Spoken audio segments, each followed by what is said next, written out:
Well, good morning or good afternoon, wherever you are coming from. Y'all could let me know that you can hear me just fine. I'm assuming, is that what that's for, Brenda? Hello. Welcome out to Trading Coach's Playbook.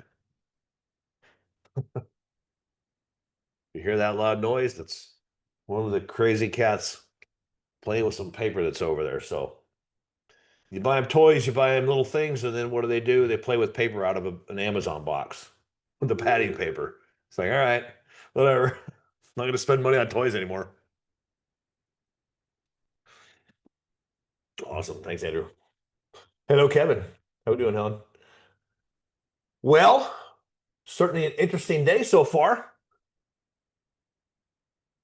Some of you may have woken up to freaking out and panicking, and some of you may have woken up to exuberance.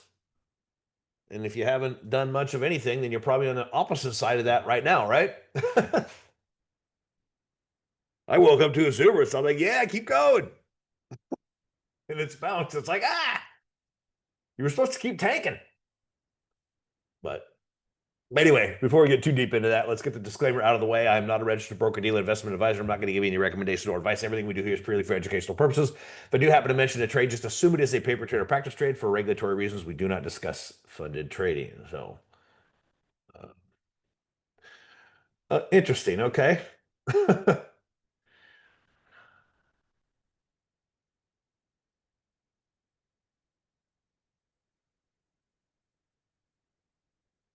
Huh.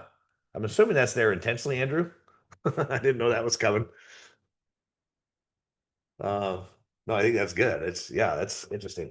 I saw that for a second, didn't notice it, but uh, yeah, that would be handy. Trying to get comfortable still. And this chair's going bad, so I'm gonna have to buy a new one. I've been holding off trying to get the cats to stop clawing at it because they've destroyed it.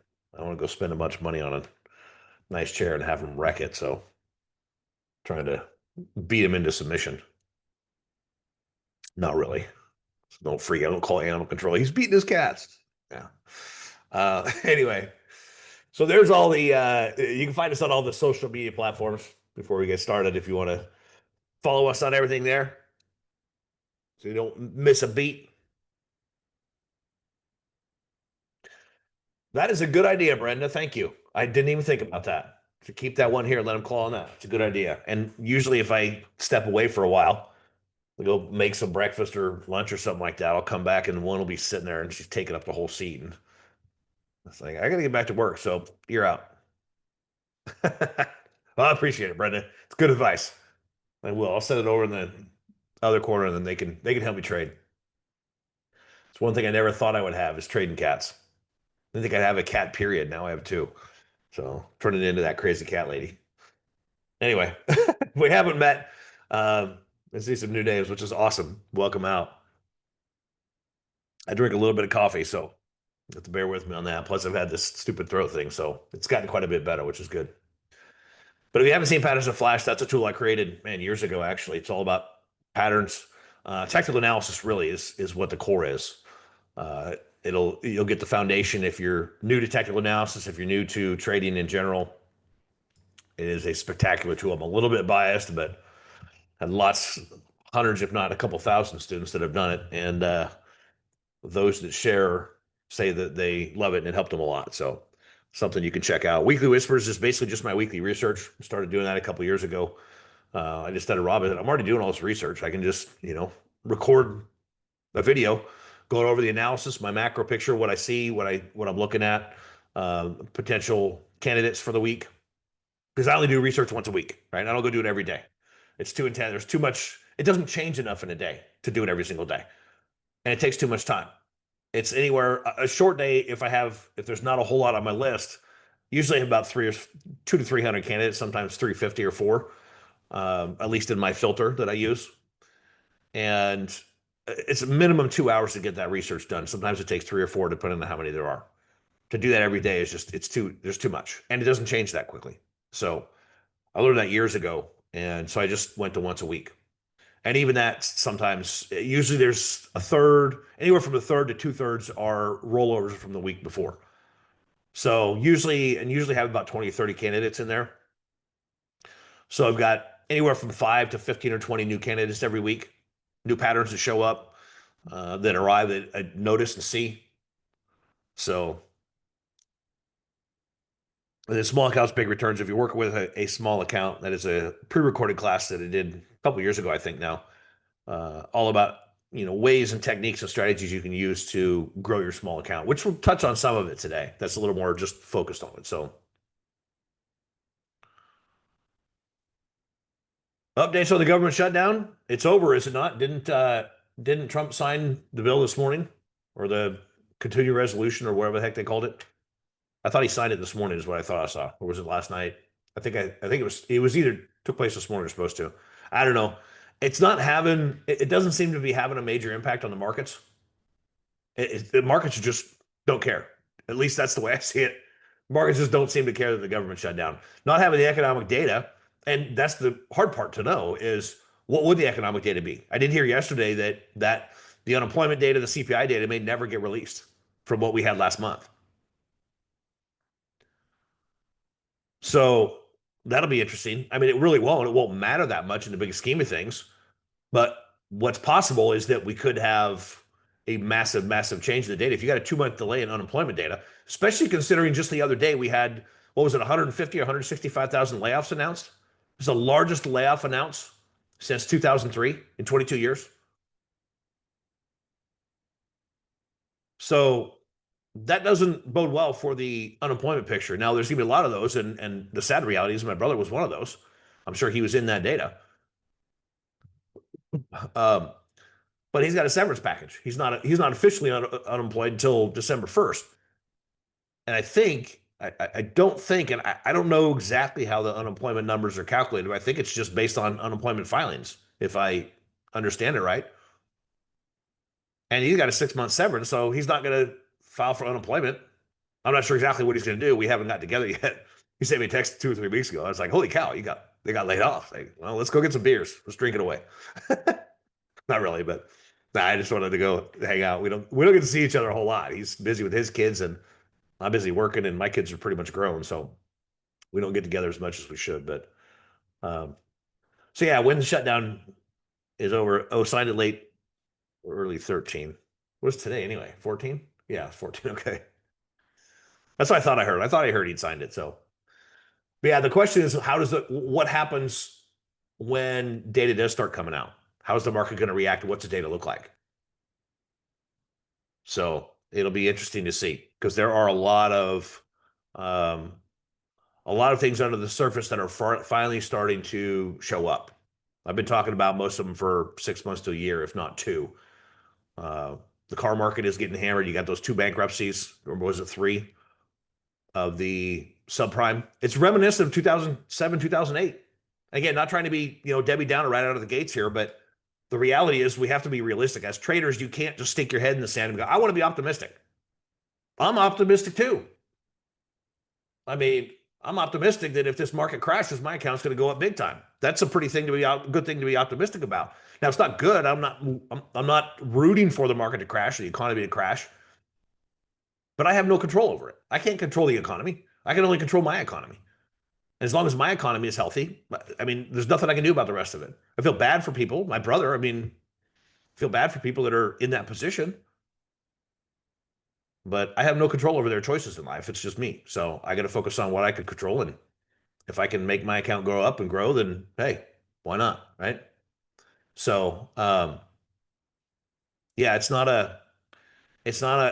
people, some people get cranky when they talk, they hear me talking about being bearish and this market is this, but it's not negativity, it's reality. And if you stick your head in the sand and you don't acknowledge the reality of what's going on, and you just want to be a permeable, then eventually you're going to get hammered because the market will turn. Market goes through cycles, always does, always will, always has. And what's the old saying? They don't repeat. Cycles don't repeat, but they rhyme. But actually, it looks like I just heard this guy say you repeated that saying. Well, it looks like it's exactly the same this time because in 2007 you had the subprime started to go in cars and the RV market stinks. Those were two things that started to turn over first. The used car market, even the used car market is taking a hit because you got the bankruptcies. Who was it, Goldman or something like that? Just shut down a couple of hedge funds. A couple of their hedge funds went banko. $2 or $3 billion hedge funds. They weren't huge, but they weren't small. I mean, the same types of things that happened in '07 before the '08 crash are taking place right now. So it's almost like an exact repeat. Except the difference is that we, as a whole, are more leveraged than we were back then. We have significantly more debt nationally, right? We got what, 38 trillion? What are they gonna do? They can't just print their way out of it. I mean, they can. That's what they're gonna try. So there's a reason that gold's at 4,000 bucks an ounce from 2,000 just a year and a half ago. That should be a huge warning sign. And we're starting to see the cracks now. And I've been talking about the things under the surface that have been starting to appear for, like I said, at least 6 months, if not a year or two. And now they're starting to show up. So if you're long this market, and I did hear, dang it. Bear with me just a second.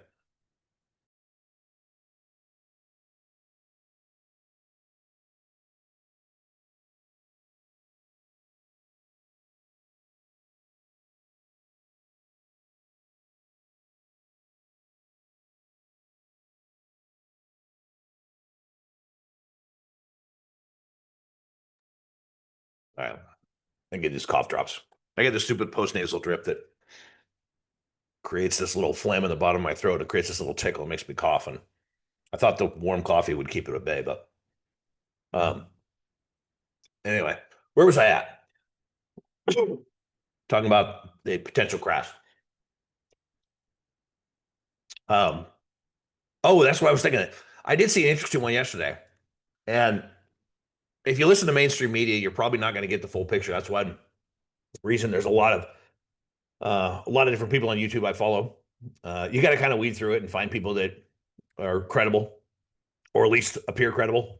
There's a lot of junk out there, tons and tons of junk. So you got to be good at discerning what's what. I know sometimes that's hard, but um, a gentleman yesterday was on one of these podcasts, and I've seen it before.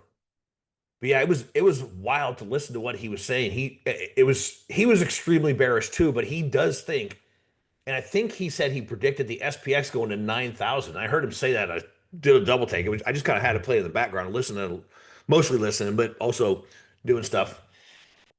And it caught my attention. I'm like, whoa, wait a minute, huh? He thinks we're going to have a big giant melt up before the crash. He thinks that this market's going to go get all exuberant one time and go take, because that's what it did in 2000. That's what it does. That's usually what it does before it crashes, does all this irrational exuberance, right? And so he's expecting one big melt up before it crashes. But he's saying next year, by the end of next year, he thinks it's going to be really ugly. So it was really, really interesting because the lady was interviewing him said that, after about 15 minutes, he had started talking about this melt up thing. And then 15 minutes later, he's talking about this massive calamity, a huge crash, possibly worse than '08. And she goes, whoa, that turned real quick. I mean, it caught her attention. She's like, you were just talking about how great things are and how things are going to go up. And now you're talking about they're crashing. It's horrible. Doomsday. He's like, well, like a total flip in just like 4 to 6 months. That's his prediction is that we're going to have 4 to 6 months more upside and then a massive crash. Of course, everybody has predictions, just like everybody has one of those other things too. Question is what's actually going to happen. And that's part of the reason I bring it up, because that's the whole point of today's conversation is to touch on that. How to stay out of that, right? Um, yeah, I don't have October's. Just, you guys making lots of comments. It's good. Make more pennies. Yeah, that's a crazy thing. Is that there's a lot of people. Everybody has an opinion, and everybody has their thought and their analysis and this and that. And my opinion is, you know what? Sorry. Um, I think there's not enough people out there that think for themselves. I think generationally, there's a lot of new kids coming up haven't been taught to think for themselves. That's one of the things I was always attempted to do with my kids is make sure that they knew how to think for themselves and not just go along with the crowd. And a lot of people just they don't want to. I mean, we're naturally intellectually lazy. We're naturally lazy physically too. It's just the way it's human nature. It's not like a slight on anybody. Uh, but it's easier just to follow somebody else. And the one thing I've always thought in this is that I don't ever want to be in a place where I'm reliant on somebody else's opinion or somebody else's forecast or their prediction. I want to be able to make my own. I want to learn enough to know how to do this myself. I don't want to be dependent on somebody, basically. That's always been my mindset for some reason. I was raised with it. So I think it's important to listen to as much information as you possibly can, but then come up with your own analysis and decide for yourself what you think is going to happen. We all see things differently, right? We all have different perspectives. We have different mindsets. We have different, risk tolerances. You have different amounts of capital you're working with. There's so many variances between every individual that there's no way to put it in a box and say this is the way you should do it. Anytime I say something, dude, trade my way, or dude, I'll show you how to trade the right way. It's like there's a I don't know if I want to say there's not really a right way or a wrong way, but I mean there's correct principles and there's correct concepts to follow, but there's not necessarily a right or wrong way to trade. You can do it a million different ways. And actually, I'm going to show you an example today of something I haven't done. I don't know if I've ever done it, honestly. Um, Thought I turned that off. If I did, it was a long, long time ago. But I'll show you an example. There we go.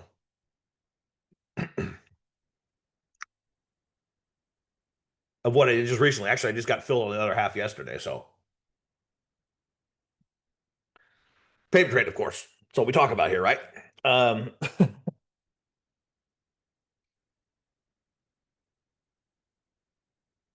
you think so, Barry? You think today's a melt up? I don't know. I mean, we'll see. I'm hoping this thing turns around actually. And it's an ideal timing for this lesson I'm going to talk about today because I kind of well I wouldn't say I broke my own rules, but I got a little too greedy myself this morning. As the market was getting ready to gap down, I moved some of my orders a little bit, trying to squeeze a little extra profit out, and they didn't trigger. And if I would have left them on, I'm almost certain they would have triggered if I would have left them there. But I didn't, and now they're now they're not upside down. One's still profitable, the other one's upside down a tiny bit, but not much. So I was like, oops, should have listened to my own thing. I did get triggered on some other ones, so not like I'm in bad position, but um, three, Brenda. Um, yes, it is, Trip.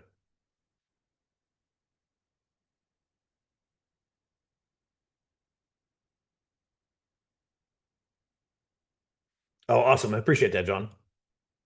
Yeah, we try to be. Yeah, there's YouTube is a wild west, especially especially when it comes to trading. Because people get excited, especially as young kids. I saw one on Facebook, and actually I called him out. He's basically a fraudster, and he's selling people into his class. I mean, he was showing that he said I turned $400 into 8,400 or something like that overnight, or in 45 minutes. And he posted his two trades. I'm like, wait a minute, you bought 8 contracts, but you sold 13? How does that work? That math doesn't make sense. I mean, and come to find out, he bought 5 contracts the day before for like 4 grand, and then it gapped against him big the next day. And so he went and loaded up on 8 more for another like 400 or 500 bucks. So he realistically had about 5 or 6 grand into it, and he cashed out for 8. So yeah, it was still a nice trade, but it wasn't really even a trade. It was just a straight up gamble. But I was like, dude, you're literally saying you made 13 grand or whatever it was in 45 minutes, when in reality is you were upside down, you were getting hammered actually, and you just got lucky. It was a gamble, is all it was. And I called him out of it. Somebody else did too. And it's like, dude, you're committing fraud. You're literally pitching people into your deal, pay him 30 bucks a month or something like that for his trading Discord or whatever it was. And he's using that false information to do that. So you got to be careful who you listen to in this business. And I hate to even say that out loud, but at the same time, it's the reality of it. There's a lot of people out there and this is a young kid. He's probably 20, 21 years old. And I sent him a private message just going, hey, he got a lot of followers on there. I go, look, dude, I appreciate the fact that you're out trying to teach people, but you're literally committing fraud and they will come for you. I promise you that. Because he's claiming one thing and it's not even true. And you can see just looking at it, it was false. So, um, and that's the thing. I don't like people like that in the industry out teaching others, but doing it fraudulently. So it makes me cranky, really cranky, actually. Because people like us who are legit, Rob and Brandon and Trip and me, then people are skeptical of us, which is fine. I'm good with a healthy skepticism. It's good to be skeptical. Ask questions and make sure you're not, doing something dumb. But unfortunately, the internet and the social media and all that stuff has exacerbated that, so it makes it harder. And that's where you have to get better at discerning, what's real and what's not. So, just like this whole myth that 80 or 90% of options expire worthless, it's ridiculous. I've been working to shoot that down for 20 years now because it's just like doesn't even pass the common sense test if you think about it. But that's neither here nor there.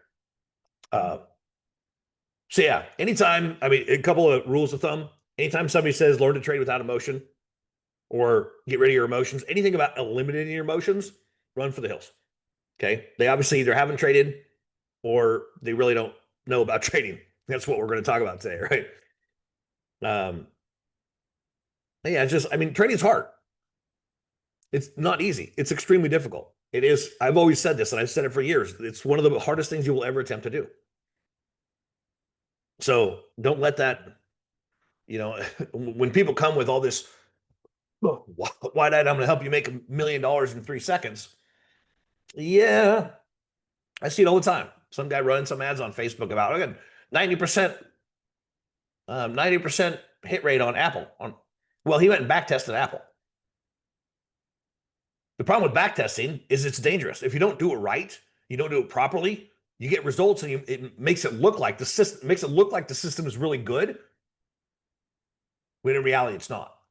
There are a lot of crazy, crazy nuances to doing back tests. There is a very scientific method of how to do that to make sure that you're getting good results. Because if you go back test from 2001 to 2007, guess what you're going to get?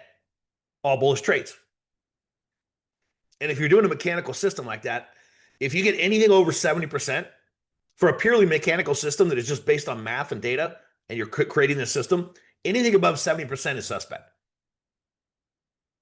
for a purely mechanical system, right? Well, we call it non-discretionary, where you don't have discretion. You plug in, here's the stuff that happens. If the 10 moving average crosses the 20 moving average and Stokes crosses above 80 and MACD does this, they go buy the stock. And then when this happens, you sell it. And you automate it, you create the algorithm, you put it in the system, and you let the system run, and you don't touch it. That's what a lot of people like to do. That's one way to actually eliminate the emotions, so long as you don't go in and mess with it. So you can technically eliminate emotions if you create a purely mechanical system. But this guy's out saying that he created a mechanical system that's 90% accurate. And anything over 70% means there's something wrong with it. It's overestimated. It's called overfitting, right? It's crazy. It's interesting when you get deep into that stuff, that how things work. But yeah, that's a good way to put it, Brandon. Collaboration is good, but then you got to make up your own mind. Exactly. Yeah, I used to look at the COT reports, Sean, but I haven't looked at them for a while. So I'm kind of refiguring things right now as far as um, macro data, because there's a lot of things that I've discovered recently. I'm like, I didn't even know that was there. And part of it was, from playing around with AI, it's like, oh, I didn't know this was out there. And then some of it's just watching the YouTube videos. It's like, what is that about? And what is that? And just curiosity. I'm going, oh, like the repo window, the Fed repo window, which was interesting to look at. It's the overnight lending where banks go when they need cash overnight. And there's been a spike in the last month or so, a big spike. So the question is why? Why are banks all of a sudden going? You've got, the two subprime car lenders went under. You got a couple of the hedge funds now have gone away. So yeah, it's definitely a little crazy out there.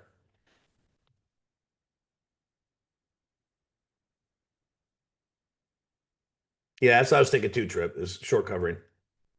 I honestly don't think it's going to last. I hope it tanks by the end of the day. Because speaking of emotional risk, I'm a little bit cranky because these sorry about the cough, so annoying. Two of those positions, I had one that triggered, actually filled me in a better price than I asked for it. I had a couple of them that triggered, but those other two that I changed, I shouldn't have changed them and left them. But um,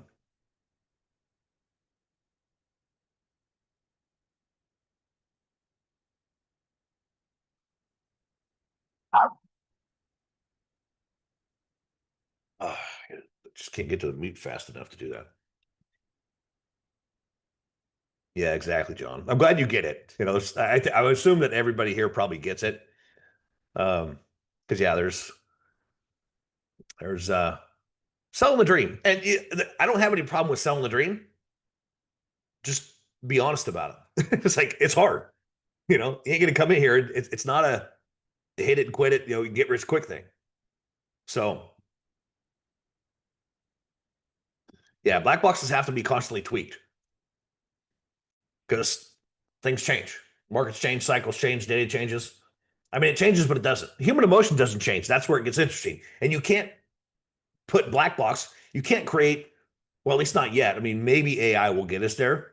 You can't create a black box for human emotion. I don't think you can. I don't even think AI is going to ever get there. It might improve things, but black boxes are all based on data. The mechanical systems are purely based on data. There's no emotional part to it. Yeah, Brenda. Jamie Dimon. It's not the diamond like the rock. I think it's Dimon. Not that it matters, but just being just being OCD like normal. Maybe I can't.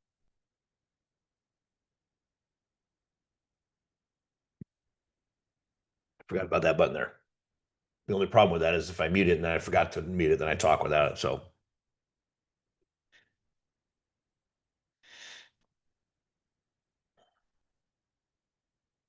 that's a good point, Trip. That's something I've been mentioning for a long time. The boomers, and that's another thing, another reason that we are likely to have a huge crash. Boomer generation. The last time I saw the numbers, I think 60% of their wealth is invested in the market. And you got in the last 5 years or so, you got the second half of that generation starting to retire. So what are they doing? They're going to have to pull their money out. Is there enough wealth coming into the market to pick up that? It may not create a crash, but it's definitely going to create a grind slower one way or the other, unless somehow there's enough capital to come in. Is the next generation going to fill that void? When you got a huge generation of people starting to exit the market, part of it because of necessity. My mom's a first year boomer. She didn't have money. She was a teacher, so she had a pension from teaching. My dad has money in the market because he had business. So, and he started having to draw on that, I think 10 years ago, 12 years ago. So, but let's get to the topic now. We've gone for 30 minutes, which is a good baseline, right?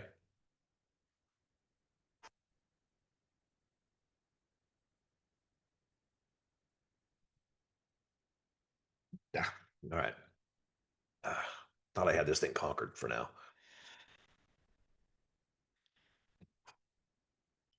The biggest risk that we have, if you haven't figured this out yet, is mental. It really is because that's the fight every single day, and I fight it every single day.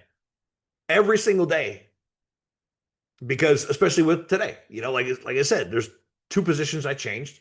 A couple other ones hit, which is good. One of them I got out of because it gapped against me. I still had a small profit. I got hit on half the profit yesterday, so I still had a healthy profit overall. And then when it gapped down this morning against me, I'm like, you know what? It was 5 or 10 cents. So it was basically break even. But I broke even on half and I made a profit on the other half. So, but a lot was just keeping that mindset straight. In fact, now I'm sitting here like, where's that? Oh, it's still about there. That's the hard part is you get out of something and then you second guess yourself. And then if you would have stayed in, you would have made a bunch. And if you wouldn't have, that constant battle back and forth. What if? It's always easy. Hindsight is 2020, right? It's easy to see what you should have done or what could have happened. The woulda, shoulda, coulda syndrome is deadly, and you've got to get it under control. Probably should do a whole class just on that, huh? Market crash is not a big deal. It's how you emotionally react to it. Every trade is like that, not just a crash, whether you're making money or not. Because you're going to get into trades where you make money and then it keeps going without you because you got out and you're like, yeah, I made 50%, but I could have made 100. Could have. Pay attention to the woulda, shoulda, couldas that come through your head. And you got to learn to counteract those and fight them.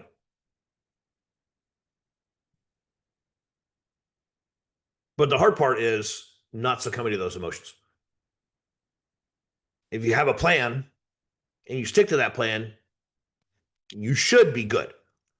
You're still going to succumb to the emotional stuff sometimes. I do. I did last night. It was like, that was stupid. I was on the complete wrong side. Had I been on the other side, I would have made a killing overnight. But I didn't. Thank goodness for stop losses, though, because even though I was like, maybe I should take the stop loss out. It's like, no, I'm going to leave it. I don't want to take that hit, but if I do, and it was $300 hit overnight, it would have been $1,500 overnight if I would have left it alone with only $2,600 of risk.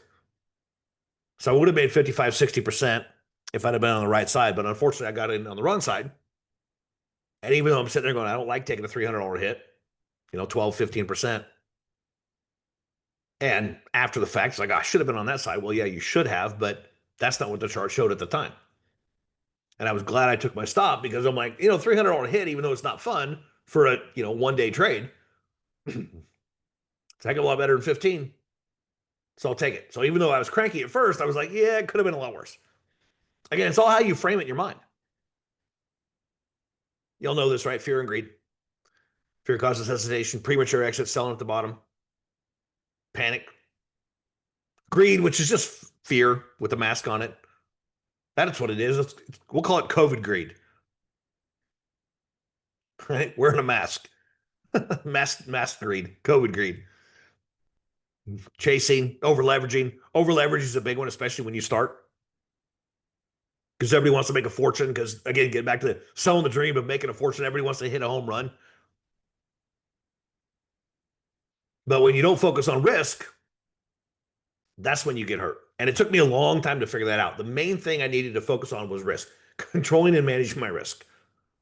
If I do that well, the rest of them will happen.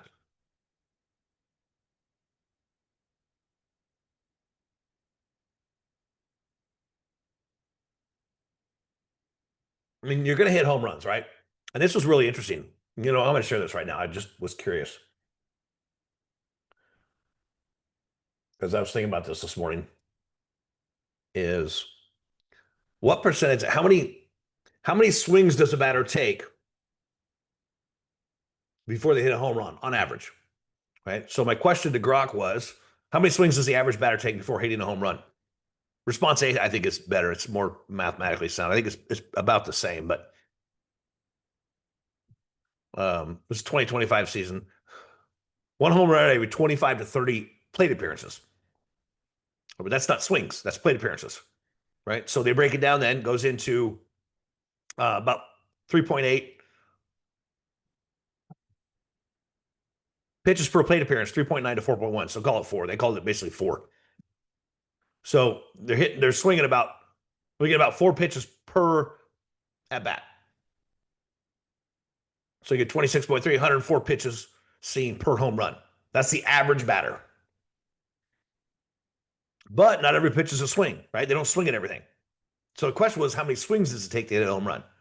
So if they only swing at 46 to 48% of the pitches, 104 pitches times 47%, it's 49 swings per home run. So you got to step into the batter's box and take 49 swings before you hit a home run. So if trading stats are about the same, which would be interesting to see. I mean, I don't keep track of mine. Nobody's cough drop, see if it'll kill it. That's what I did yesterday, was just eating these things. And it worked. Till this morning, of course. Of course, then you've got your studs like Aaron Judge and Cal Raleigh, and um, but the average major league batter takes 50 swings to hit one home run. Judge is about one. Average players 50. Junk players, 100 plus swings. But on average, you got 50 swings per home run. So again, you're not going to hit a home run very often in the market, just like in baseball. That's why I use batting as an analogy so much, because it's virtually identical, right?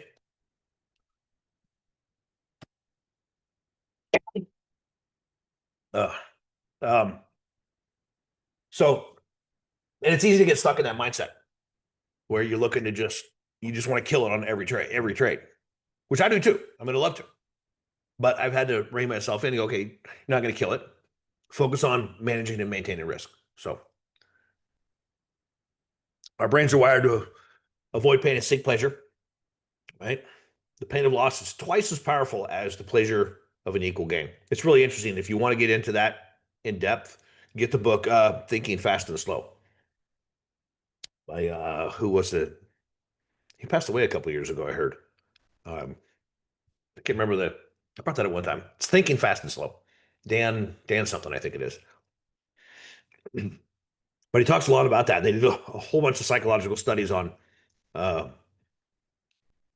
this type of stuff, like biases. And if you have this, even though the outcomes would be the same, the way they framed the question dictated how people answered. And people are much more willing to take a risk when there's a chance of extra gain versus no loss. And I can't articulate it well. I have to put it in writing.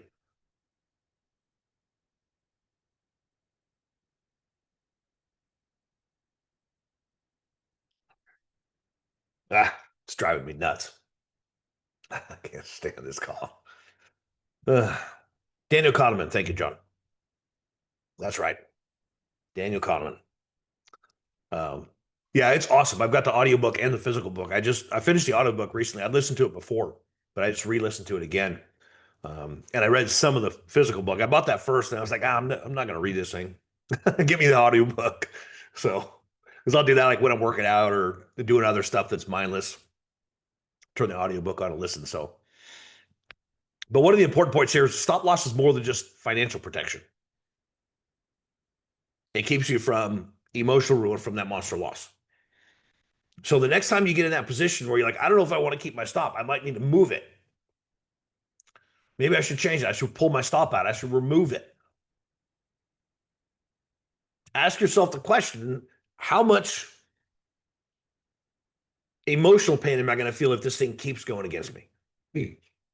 Because taking a $300 or $3,000 loss or whatever the number is, right? If you buy an option for $5, you got to sell it at $350. If you got to sell it at $3, that's a 40% loss. That's not fun. It's painful financially and emotionally. But what if it gets worse? Because overcoming overcoming a 40% loss, it's not easy, but it's not as hard as overcoming a 100% loss. You lose a whole $5. That's hard to overcome. 2.5 times more difficult to overcome than a $2 loss. But the hardest part to overcome is the emotional part of it. You will beat yourself up and kick yourself to death emotionally when you make stupid decisions, no matter how much money they cost you. So make sure that when you start to think about or debate whether or not you should remove that stop or change it, ask yourself the question, is this going to cost me emotionally if it gets worse? Or would I rather take the $300, $500, $3,000 loss now, just take the financial pain and not endure it getting worse? Does that make sense? In other words, whoops, that's not what I meant to do. In other words, make sure that you are aware of what The emotional cost is too, not just the financial cost. Right? You can't eliminate emotions, but you can build a system that allows you to control them. And I wouldn't say I built a system, but I definitely utilize a system. I'll get there in a second. But your predefined non-negotiable rule book written there objective. Okay. You create your plan before you even do anything. Pillar number 2, they were talking about the mathematical edge. 3-to-1 risk reward. Now remember, this is for directional type of trading, right? You might be doing credit spreads, which have a different risk reward profile. But if you're doing directional type of trading, you get a 3-to-1 risk reward. You don't have to have a huge batting average. You can hit 300 and still come out ahead.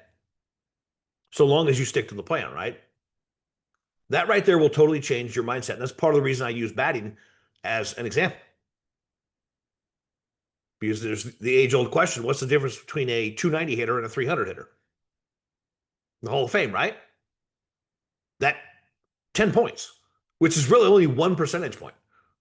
In other words, one batter gets a lifetime batting average of 29%, he gets a base hit. The other one gets 30% of the time gets a base hit.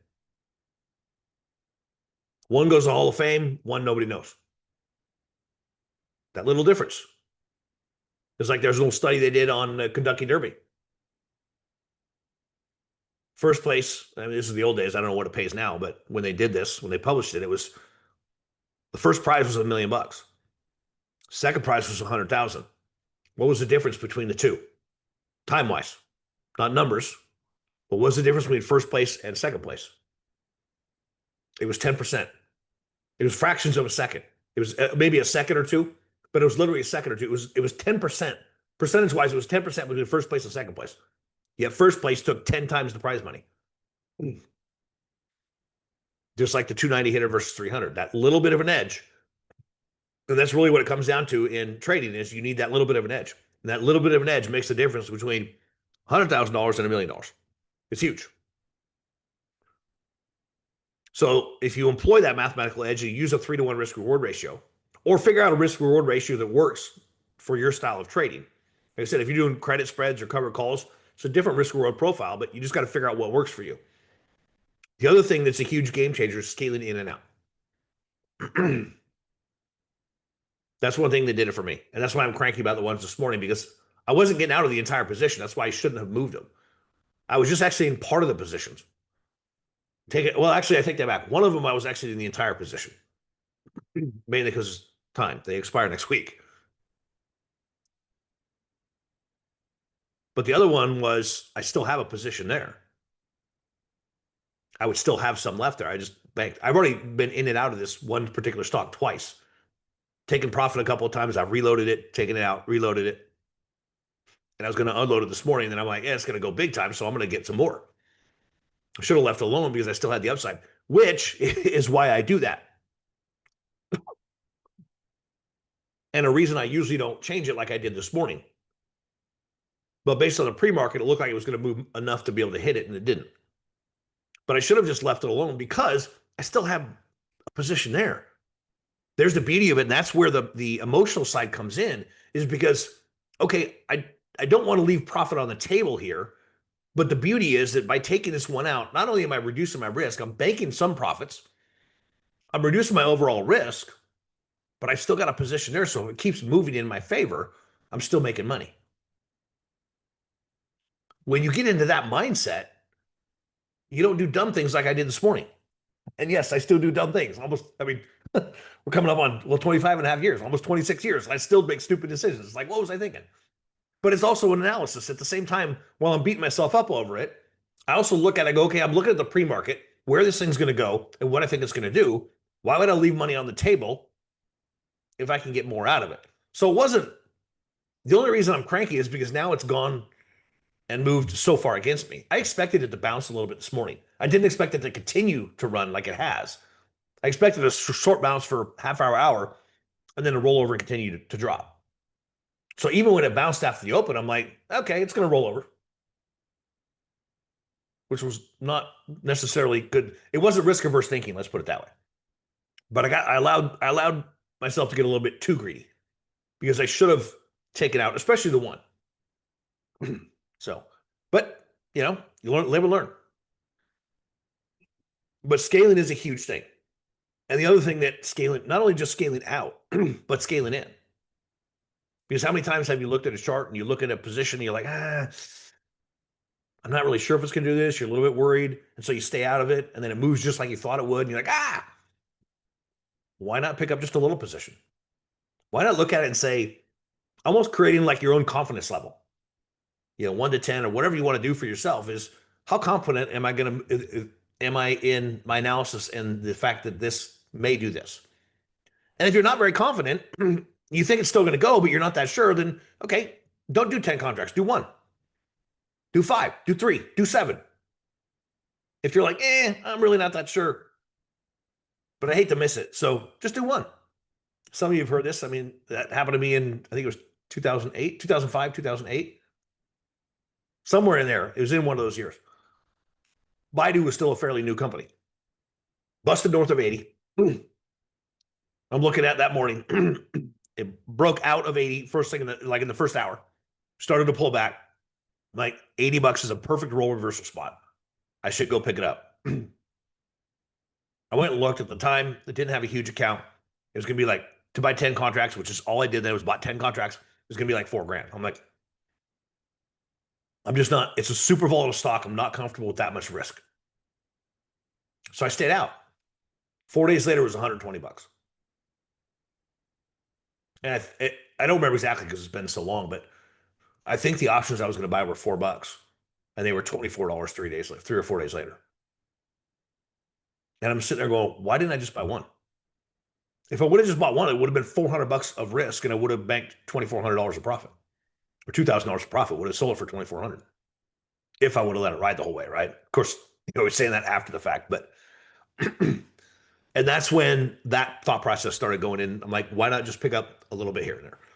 If you're scared, if your emotions are raw, if you're fearful, don't be afraid to pull the trigger. Just manage your risk, right? Say, how much am I willing to risk on this? How much am I willing to give the market to find out if I can get this? Am I willing to give the market $300 to see if I can get $1,200? If you're comfortable with that, then pull the trigger. Let it go. Because the reality is, 1 or 2 times they're going to hit. And if you have one that hits for 1,200 and you have 3 other ones that you lost 300 on, you lost 900, you made 1,200, you were only 1 for 4, yet you're still profitable. So you just got to structure your system in a way. You go, okay, how much am I willing to risk? How much am I comfortable risking? And structure the trade based on that.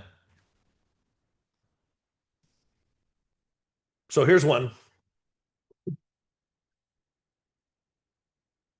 This just triggered yesterday. It was beautiful. I haven't done this for a long time.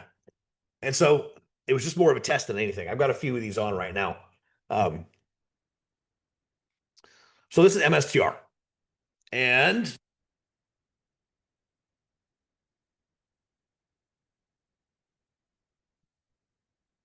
if you are familiar with this stock, it's basically it's a Bitcoin holder. If you know me, I'm not a huge Bitcoin fan. Well, let me clarify. I love the concept. I love the idea of decentralized currency, something a government can't control and can't manipulate.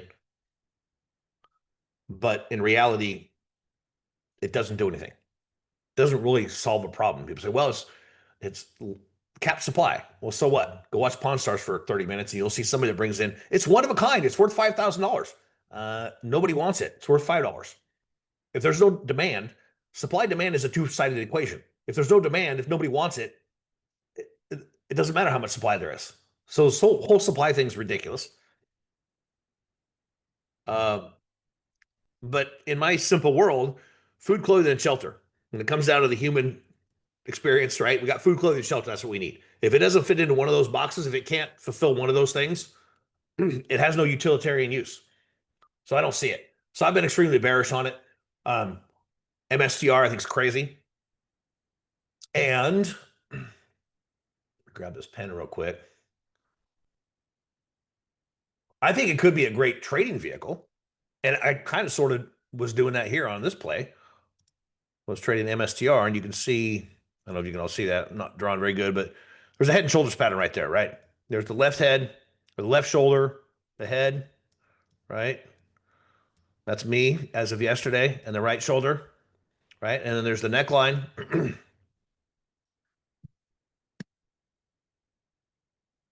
And let me get rid of that now. I don't think we need anything else there. Clear it all, get rid of that. Um, what just happened? Somebody just put a comment in there. Went away. Oh,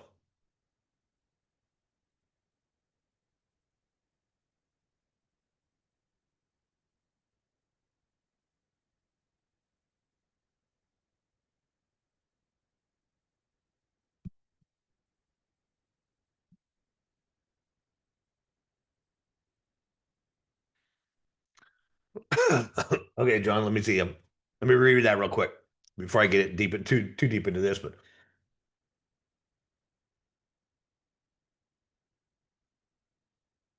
when you're floating in profit, you can't hang on to it.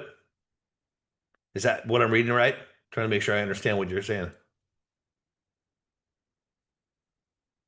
Or are you underwater and you're waiting for it to come? Okay, so you're profitable and you close it too early and it keeps going. Is that what I'm reading? Which is common. That's what we all do, right? That's where scaling comes in. It can, right? So if you got a multi-contract position, if you're trading just one contract, then obviously that's different. But if you have more than one contract, then just take some of it out. Because you'll have those two things going on. Because you have that fear going on, right? You have the FOMO, which is the greed part, right? I call it fear. It's all fear. I don't want to miss out on more profit, but I also don't want to give up because you've probably been in a situation where you got up some profit and all of a sudden something happened, direction changed, like the last couple of days. You might have been bullish for a few days, especially if you're in a Dow stock, right, or the diamonds. And then today it's completely reversed. And you were profitable and now it's all gone. Well, if you're in 5 or 10 contracts and you peel out some of them, then not only will you reduce you're banking some profit, you're reducing your risk, but what you will do is you will recognize that your emotional threshold for drawdowns becomes significantly less. All of a sudden you go, okay, I don't care what it does anymore. Right? Yeah, he was on Sandler was on CNBC this morning and he was a little less chipper than he usually is. But yeah, they quizzed him on that. Do you think it's still going to 150? He goes, I'm not sure, but I know what this is. You start throwing other data out there and trying to shill it some more. But whatever.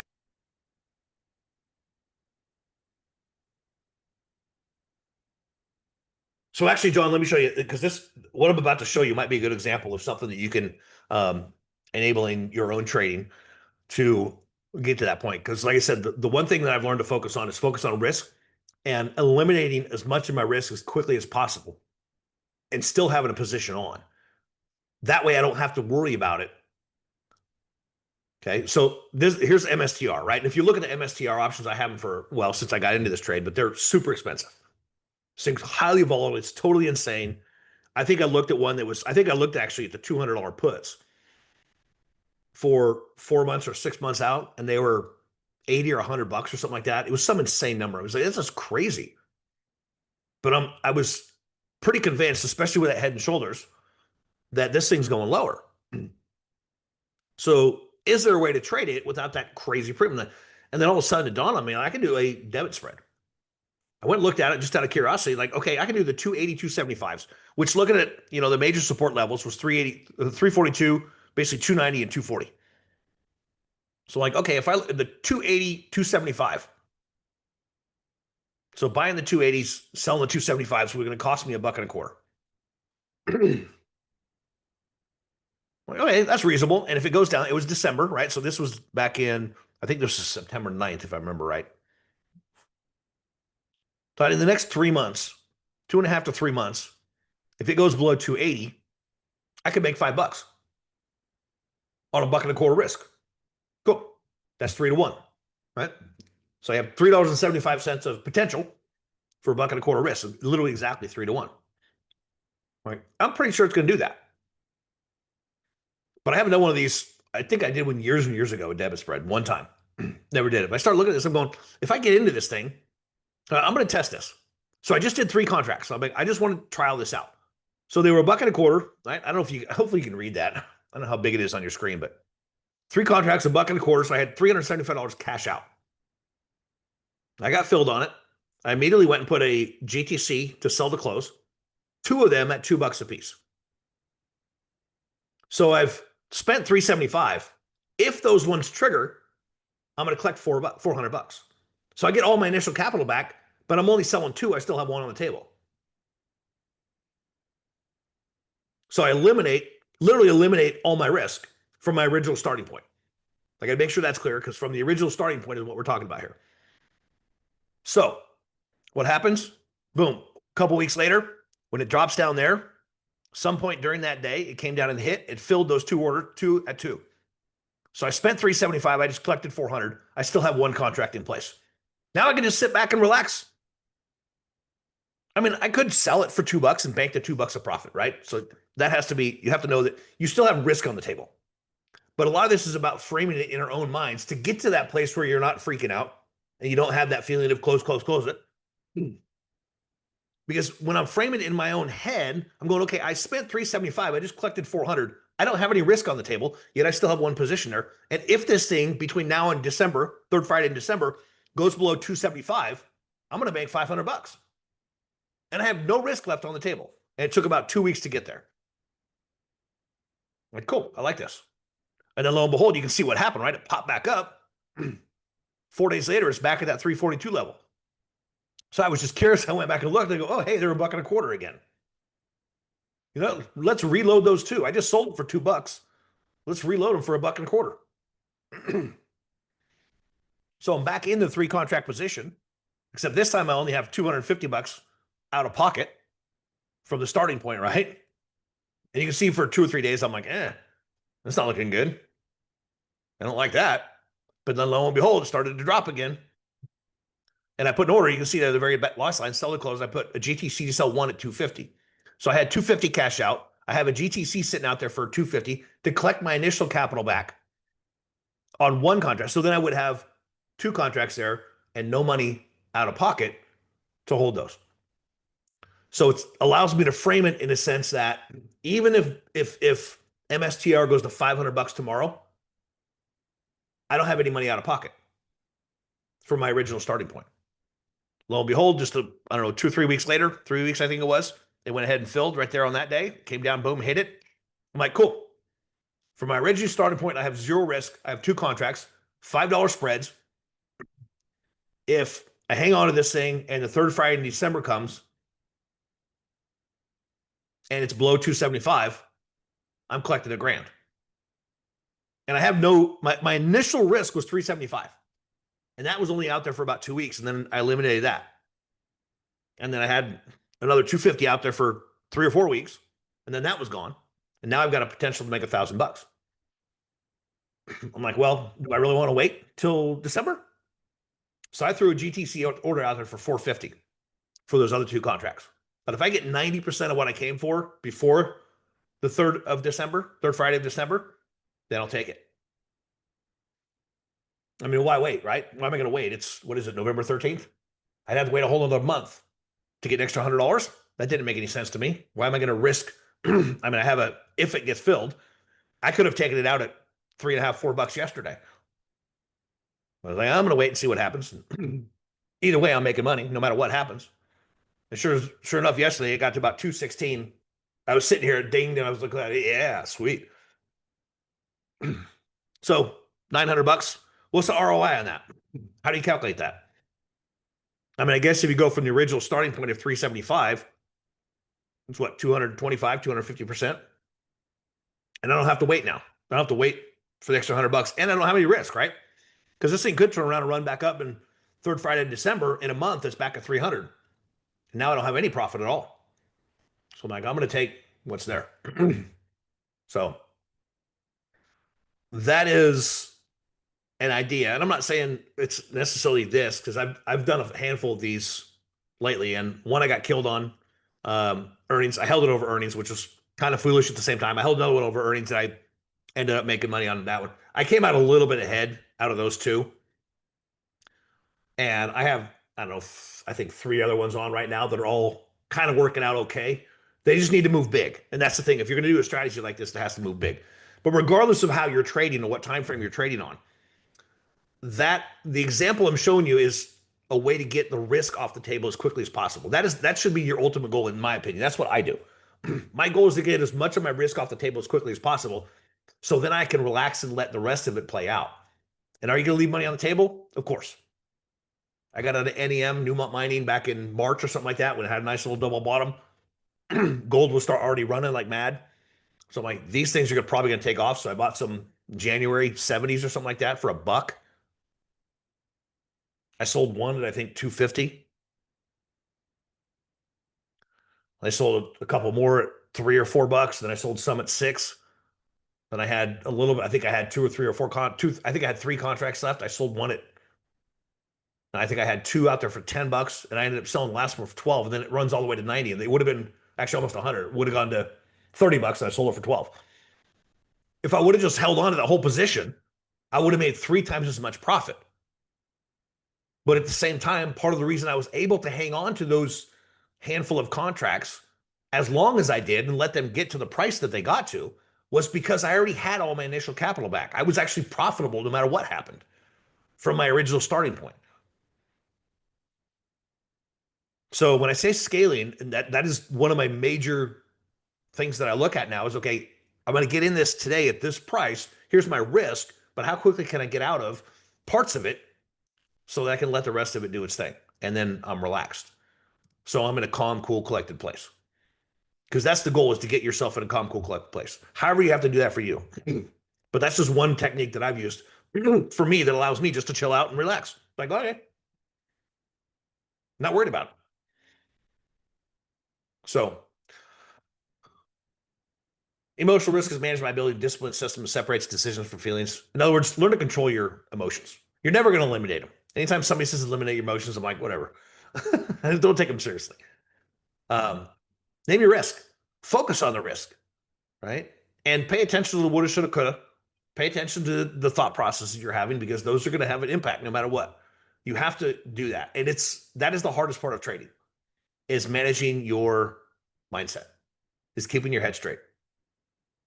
And those are the 3-to-1. The reason I bring that up is because, just like with batting, because I used to think I had to be right a ton. And you don't have to be right that often. And when I discovered that years ago, it was like, wait a minute, I can be right 30% of the time and still come out ahead. And so what I did is the new trades that I put on, I had a 3-to-1 risk reward that I employed. I'm like, okay, I've got these. I think I did 3 or 4. Like, okay, I'm not worried about these, but I had these other ones that I used to think I was a pretty good trader. Then I'm like, now I look back, I was winging it. But I had 2 or 3 or 4 trades over here, 2 or 3 or 4 trades over here. These ones I had a risk reward on. These ones I did not. I was surprisingly calm about these ones because I thought, you know what? If just one goes in my favor, I don't care what the other ones do. Just move. Go somewhere. If 3 of them stop me out, here's my losses on those. If one of these works out, then I'm good. These other ones over here, I'm nervous and anxious and freaking out about. I'm like, ah. And that's when I opened my eyes. I'm like, holy cow, why am I not doing this on every trade? And that's when I shifted gears and went, I'm not going to trade unless I have at least 3-to-1. I'm not going to place a trade. I'm not going to pull the trigger on it unless there's at least 3-to-1 there. And then you recognize that you don't have to be right that often. And you recognize, okay, I'm going to let this one go. I'm going to let it stop me out. You put a hard stop in there. I'm going to let it stop me out. I don't care, because if this one goes, I'm going to lose $300 over here. I'm going to make $2,000 on that one. I don't care about $300 loss. This one over here is good. And then trust your plan. Create your plan, trust your plan, let it go.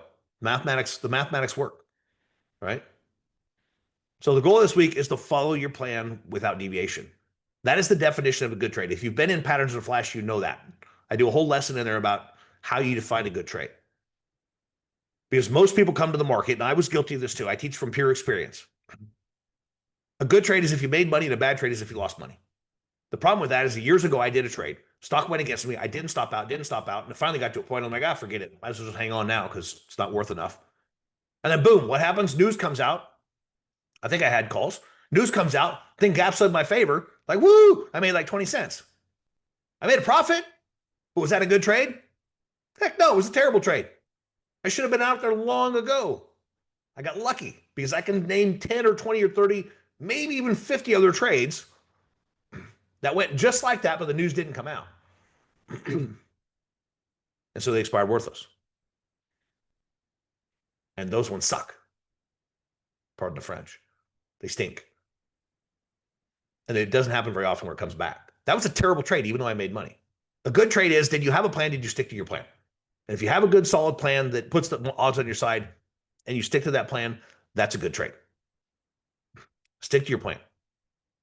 But the main point for today is to focus on preserving your mindset along with your capital. The reason we use stops is to preserve capital. But what we often forget about is how critically important keeping our mindset healthy is. And when you get close to your stop, like, I don't want to stop out, I want to stop out, I don't want to stop out because I don't want to take a loss. But what if that loss gets worse? What if that $300 loss turns into a $2,000 loss? That will impact your emotions more than it will your account. The financial loss can be overcome. The emotional loss can be too, but it's harder. They're both the bigger the financial loss, the bigger the emotional cost. So if you keep your financial losses small, your emotional costs will be small too. And realistically, we can overcome those. You can overcome anything realistically. But the bigger you let that financial loss get, the bigger the emotional loss is. So don't just look at it as I'm losing $300. What if it gets worse? What if I lose 2,000 or 3,000 or 5,000? How hard is that going to be to overcome emotionally? And that is frankly one of the reasons so many people quit at trading is because they can't handle the emotional swings. They can't handle taking a loss. So they don't take a loss and it gets so big, then I'm never going to figure this out. And they quit because they allow themselves to take these massive losses financially that eventually take their toll emotionally. So don't just look at it as a financial cost. It is an emotional cost too. And that's actually more important than your financial. The money can be made back. If you break yourself emotionally where you just give up, nothing else matters at that point. The money doesn't matter. So focus more on the emotional cost of the trade versus the loss. And hence another reason to scale. Because when you have trades, BMY is one. Had a great bullish look, boom, had an order out there for half the position. It triggered it yesterday morning, and then it sold off a little bit, and then today it gapped down. And I stopped out. I had no problem stopping out this morning when it gapped down and hit. I'm trying to see where it's at. Okay, it's about where it was. I basically got out break even, which in my mind is a loss, right? I wanted to make money. But the reality is I made money because I got out of half the position yesterday. It triggered my order above the market. I scaled out of it. So I'm still profitable. So stopping out this morning was no big deal. Like, who cares? Just get rid of the rest of it. I don't care if it bounces back. If it does, will it be cranky? Yeah, but I still made a profit on the thing. So it was a good trade. Even though half of it went against me, I still made a profit on the other half. So that's what I'm talking about is when you structure your system in a way that allows you to maintain that calm, cool, collected feeling and manage your emotions well and stay in that space, that's when you arrive. Yeah, if you have any questions, fire them off right now. I just noticed we're a little behind.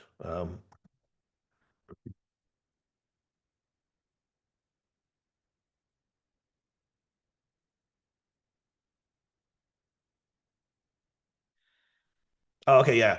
You're normal, John. First of all, take a deep breath and relax. You're normal. What you just explained to me, I've done tons. Every trader I know has done it. John's saying that he does the analysis. He's got a 1-2 or 2-1, 3-1 risk reward, and he's okay if it hits a stop loss. But when he gets to the 1-to-1 spot, you can't control yourself and you want to close early, not let the trade run. That's very normal. Okay, very normal. Here's what I'll show you. Actually, we'll use that as an example. The BMY, I think it's still on this list. Yeah. So there's BMY, and that's today, right? So I'll do this. I'm going to close this. That's a good idea, Trip. Number 3. Did you learn something? Did you have a plan? Did you stick to the plan? Did you learn anything? I like that. I'm going to steal that. I know you've stolen some of my stuff at some point. So here's the pattern, right? It's a descending triangle. But here's what's interesting about this pattern is that if it breaks the upside, because it's normally a continuation pattern where you're looking for it to break down. But if it breaks out of the downtrend, which is very solid, you can see there's 4 or 5 hits on it. If it breaks out of that, it's not uncommon for them to really accelerate to the upside. So that was the plan, or that was the pattern. And I'm looking at this going, okay, if it breaks north of there, it could come all the way up here to 55. So what I ended up doing, I don't remember what day it was. It was one of these. It was actually the day before that. I think it was this day. I nibbled on it, right? I didn't have a full position on this. And this might help you, John, as far as that, because I was looking at this going, okay, it's already broken out. It's made a solid breakout. You got lots of volume. It made a pretty solid breakout, even though it's not huge volume, but it's decent. I'm like, you know what? The stop's right here at 45.90 and the stock was 47. So that's about a buck and a half. So I just went and picked up two contracts. Like, I'm just going to get a little bit ahead of it because my entry's not up here to 47.77, right? So then I'm just going to pick up two. So I went and picked up just two contracts. They were a buck 70 or something. It's only 300 or 400 bucks. Not even a big trade. And then I had a contingent order out there at that 47.12. That's what that line was for. If it breaks out of these highs, I'm going to add to it. In this case, I just added two more. I was going to add six more if it broke north like it did here. I can't remember why I didn't, but I decided not to. So I only had four contracts out. It was only $500 or $600 trade. Even at max, it would have been 1,800 or 2,000. I think I missed this is what it was, but I don't remember. It doesn't matter. So I picked up two here because then I have minimal risk. Right? If I get stopped out down here, not a big deal. I lose what, $100? All right.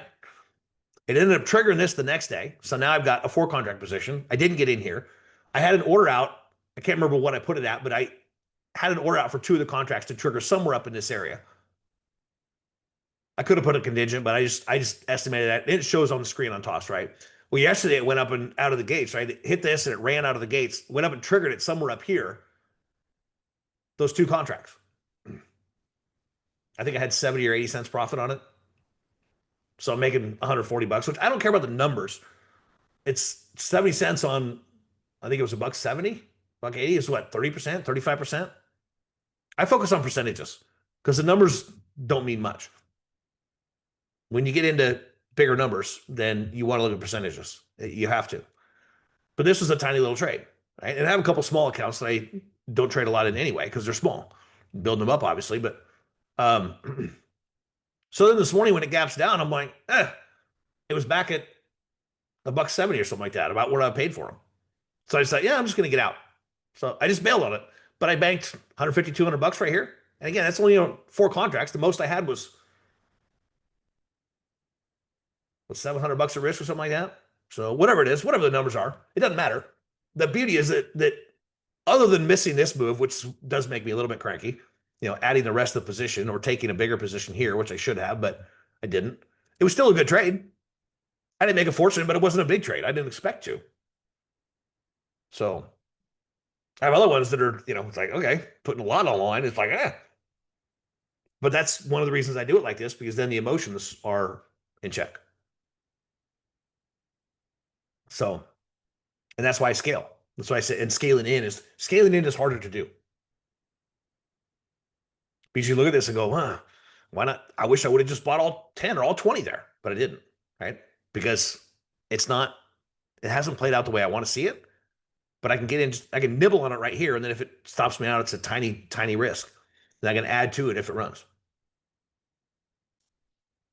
This is another one of rubric. It's another one, same thing I've done with bouncing up in here. It was hitting this thing, and I got in one of these days here, right? Somewhere, I can't remember. It was somewhere in there, but it dropped off here, and I had an order out there, a GTC out to hit half the trade at this price, and it hit it somewhere down near that. And of course, it bounced, and then we get this basically bearish engulfing pattern this next day, and I'm like, I still had part of the position there, but I was able to hold through this rally back to the upside and hold on this day, because even though I was nervous, because I'm upside down now on this trade, right?